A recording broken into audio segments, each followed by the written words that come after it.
Entonces, cedo la palabra a mi doctorando. Gracias, muy buenos días. Nuevamente me presento con ustedes. Mi nombre es Víctor Hernández, soy estudiante de filosofía de tercer semestre y profesor de modelos de Naciones Unidas en la Prepa UP.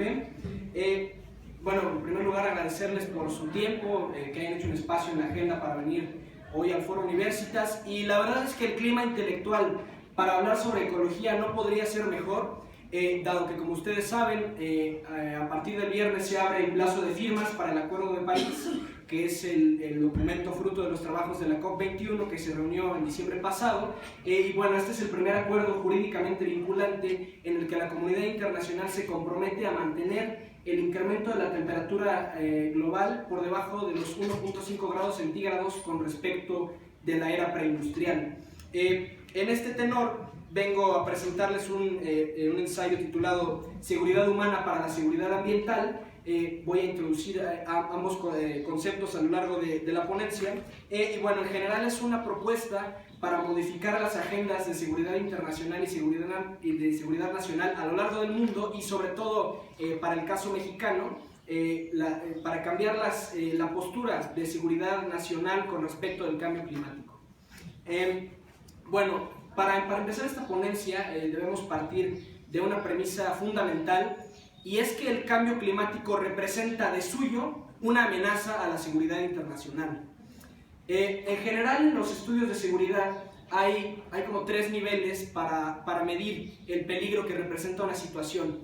El primero y el más alto es el nivel de amenaza, y la amenaza es toda aquella situación que ponga en entredicho la existencia del Estado, y el Estado en sus tres elementos constitutivos: territorio, población y gobierno.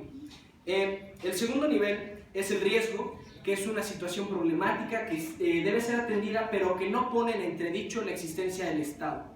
Un ejemplo de la diferencia entre riesgo y amenaza es, por ejemplo, si yo salgo a la colonia del Valle, me asaltan, me quitan mi coche, ciertamente pues se violentó mi propiedad, tal vez me apuntaron con un arma, pero los Estados Unidos mexicanos no van a desaparecer porque yo haya perdido mi coche. En cambio, si se desata una guerra nuclear, definitivamente estamos hablando de una amenaza a la seguridad nacional y puede desaparecer el país. Entonces, esa es una primera distinción importante, porque en general en los medios se utiliza indiscriminadamente amenaza, riesgo, pero no son lo mismo. Y el tercer nivel es la vulnerabilidad, que a grosso modo lo podemos definir como un espacio, una circunstancia en donde se puede generar un riesgo que a su vez puede elevarse a la categoría de amenaza. Ahora bien, ¿por qué el cambio climático se sitúa a nivel de amenaza? Bueno, de entrada, porque tiene un potencial extintivo como muy pocos fenómenos en el mundo. Si acaso una guerra nuclear, una pandemia, tiene la capacidad de extinguir no solamente inmensas cantidades de población humana, sino también de otras especies. Y en segundo lugar, el cambio climático se sitúa a nivel de amenaza porque afecta a los tres elementos constitutivos del Estado. ¿Cómo afecta al territorio? Por ejemplo, ustedes saben que un fenómeno relacionado con el cambio climático es el incremento del nivel del mar, y a lo mejor a México eso no le representa un gran riesgo, pues es perder unos cuantos metros de costa, pero si miramos los países en el Pacífico Occidental, como las Islas Maldivas, como Tuvalu, que son naciones condenadas a desaparecer en unos años por el incremento del nivel del mar, nos podemos dar cuenta de que para estos países definitivamente el cambio climático es una amenaza a la seguridad nacional. ¿Cómo afecta a la población? Apenas hace un par de meses la Organización Mundial de la Salud publicó una estadística en la que estima que casi 18 millones de personas mueren al año por enfermedades relacionadas con el cambio climático, mientras que solamente mueren al año 1.7 millones de personas relacionadas con causas vinculadas a la violencia. Es decir, ni todas las guerras del mundo, ni todo el crimen organizado en su conjunto se equiparan con la cantidad de muertes que produce el cambio climático, y eso de entrada ya nos refleja qué asunto debería ser más urgente de atender. ¿Y cómo afecta al gobierno? Bueno, pues en gran medida los gobiernos del mundo tienen la responsabilidad de actuar frente al cambio climático, aunque no de manera exclusiva. También tenemos que es muy importante la participación de actores no gubernamentales, de la sociedad civil organizada, de las empresas, etc. Ahora, si el cambio climático verdaderamente es una amenaza a la seguridad internacional, ¿por qué no ha tenido el protagonismo que sí han tenido otros problemas como el terrorismo, como el crimen organizado, Y eso tiene que ver mucho con la historia de los estudios de seguridad. A ver, aquí quisiera hacer una pausa. ¿Qué es seguridad? Es un concepto muy ambiguo que ha cambiado a lo largo de la historia, pero para que vean que en filosofía sí estudiamos griego y latín, voy a remitirme simplemente a la etimología. Seguridad proviene del latín securitas, que a grosso modo puede traducirse como sin preocupación.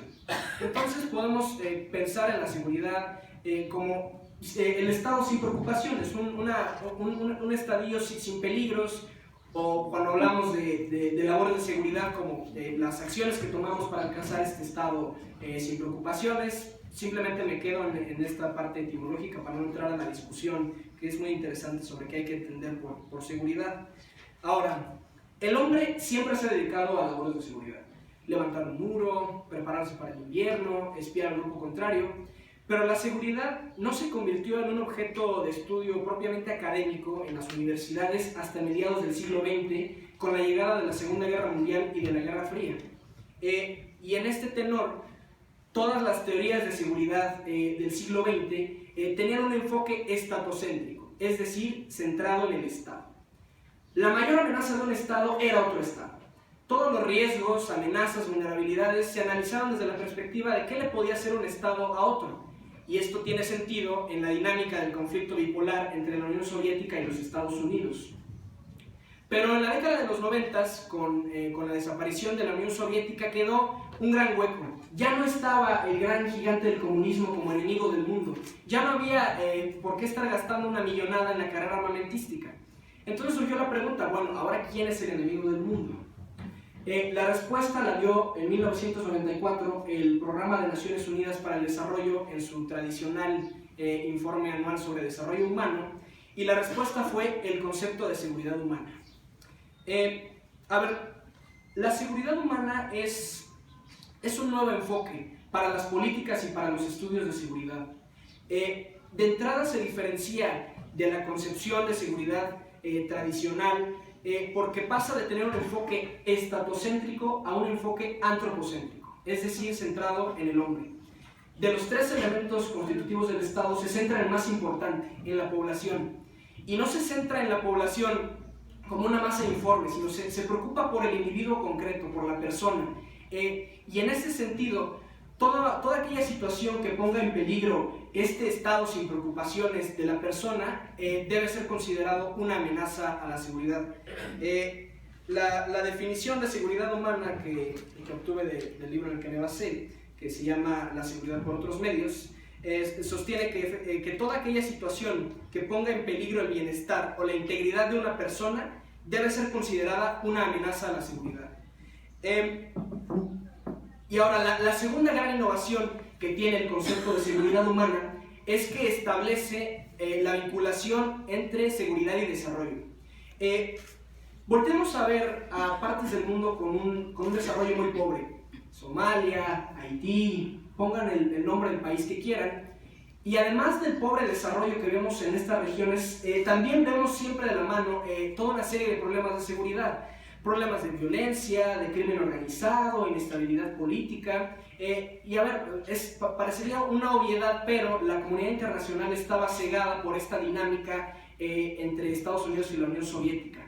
Y en este sentido, la seguridad humana amplía muchísimo más el panorama de seguridad, porque ahora se pueden establecer relaciones muchísimo más complejas que van más allá de los fenómenos, por ejemplo, como la violencia, que parecería que la seguridad únicamente debería estar vinculada con la mitigación de la violencia. Con una perspectiva de seguridad humana, podemos establecer ahora relaciones, por ejemplo, entre trabajo y crimen organizado. A falta de oportunidades laborales y a falta de oportunidades educativas habrá mayor incidencia delictiva, o relaciones entre el modelo de producción y el modelo de consumo a lo largo del mundo y su impacto ambiental. Y en ese sentido el concepto de seguridad humana vino a revolucionar todos los estudios y políticas de seguridad a partir de 1994. Ahora, en la propuesta de la seguridad humana del 94, según esta propuesta debemos considerar 7 ramas de la seguridad. La última es la que particularmente nos interesa, pero voy a hacer lectura de las 7 para dar el panorama completo. La primera rama es la seguridad personal, que es la que estamos más familiarizados, que lo que busca es garantizar la vida e integridad física del individuo. El segundo nivel es la seguridad comunitaria, que es la seguridad personal en grande, simplemente garantizar la vida e integridad de los miembros de una comunidad, desde una comunidad tan pequeña como una familia hasta toda una etnia o toda una población de determinada región, etc. El tercer nivel es la seguridad política, que lo que busca es garantizar el respeto a los derechos políticos de las personas, derecho a votar, derecho a ser representado, libertad de expresión, etc. El cuarto nivel es la seguridad económica, que desde esta perspectiva de la persona lo que busca es garantizar un ingreso digno y estable para que la persona pueda tener una buena vida. El quinto nivel es la seguridad alimentaria, que busca garantizar el acceso a alimentos de calidad, ya nos vamos acercando. El sexto es la seguridad sanitaria, que busca garantizar un nivel mínimo de amenazas a la salud y acceso a servicios de salud de calidad. Y el último y el más importante que nos convoca el día de hoy es la seguridad ambiental, que lo que busca es garantizar el vivir en un medio ambiente limpio y propicio para la vida. Ahora bien, esta segunda parte de la ponencia quisiera dedicarla a una serie de propuestas para aplicar la seguridad humana en México. De entrada, nuestro país tiene un enorme defecto legislativo y es su Ley de Seguridad Nacional. Los invito a que hoy en la tarde, cómodamente en sus casas, abran la Ley de Seguridad Nacional y me digan si en alguna parte de toda la ley encuentran, aunque sea una nota al pie de página, lo que sea, encuentran que la ley esté orientada a defender a la población. La ley dice que está orientada a defender al Estado mexicano, a las instituciones, la soberanía, cubre muy bien la parte de territorio y gobierno, pero en toda la ley no menciona en una sola ocasión que la ley esté orientada a defender al pueblo mexicano. Y a ver, hay de dos: o es un error terrible de nuestros legisladores, un descuido brutal, o es un mensaje muy muy fuerte.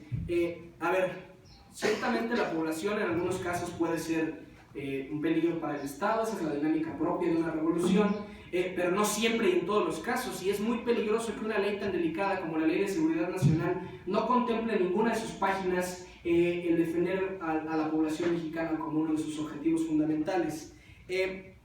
Lo segundo que quiero hacer es proponerles un caso de estudio para que vean cómo la seguridad humana, el cambio climático es de las poquísimas amenazas a nivel mundial que involucran a las 7 ramas de la seguridad humana. El caso que les propongo, no sé, es muy familiar, es el caso de la llegada de un huracán. ¿Cómo afecta o qué tiene que ver el huracán con la seguridad ambiental? Bueno, como ustedes ya saben, el cambio climático ha afectado los ciclos naturales de cambio de nuestro planeta y en consecuencia, pues, de manera muy particular, los ciclos hidrológicos, lo que ha aumentado la cantidad e intensidad de los huracanes. A ver, el problema no es que cambie la temperatura, nuestro planeta de manera natural tiene ciclos de cambio. El problema es que estamos acelerando ese proceso de cambio que debía durar millones de años en un par de siglos, desde la revolución industrial. Ese es el gran problema del cambio climático. ¿Cómo afecta un huracán a la seguridad sanitaria? Bueno, pues hay que atender a los heridos, hay que retirar a los difuntos para que no se propaguen pandemias. ¿Cómo afecta a la seguridad económica? Bueno, a ver, un huracán siempre representa afectaciones a la infraestructura agraria, agrícola, comercial, industrial, implica labores de reparación, implica pérdida de bienes, pérdida de empleos. ¿Cómo afecta el huracán a la seguridad alimentaria? Bueno, pues estamos muy familiarizados con el enviar alimento a los damnificados de las zonas de desastre. ¿Cómo afecta a la seguridad personal y comunitaria? Bueno, siempre un huracán se presta para el pillaje, para la rapiña, y además la propia naturaleza de un huracán pues es peligrosa para cualquiera que esté en medio de uno. Entonces, simplemente con este ejemplo lo que quiero es que vean que el cambio climático abarca absolutamente a todas las ramas propuestas por la seguridad humana. Y esto se traduce en algo que a nuestros funcionarios públicos no les gusta, y es la cooperación interinstitucional. A ver, en la retórica siempre vemos a nuestros secretarios de Estado firmando convenios, hablando de que hay cooperación entre secretarías, pero en realidad nuestros secretarios, nuestros funcionarios, y no es algo exclusivo de México, pasa en todo el mundo, están inmersos en una lucha política. por ver quién entrega mejores resultados, quién le cae mejor al presidente, quién va a tener un mejor presupuesto y obviamente va a haber mejores noches, quién va a ser el destapado para la siguiente elección presidencial.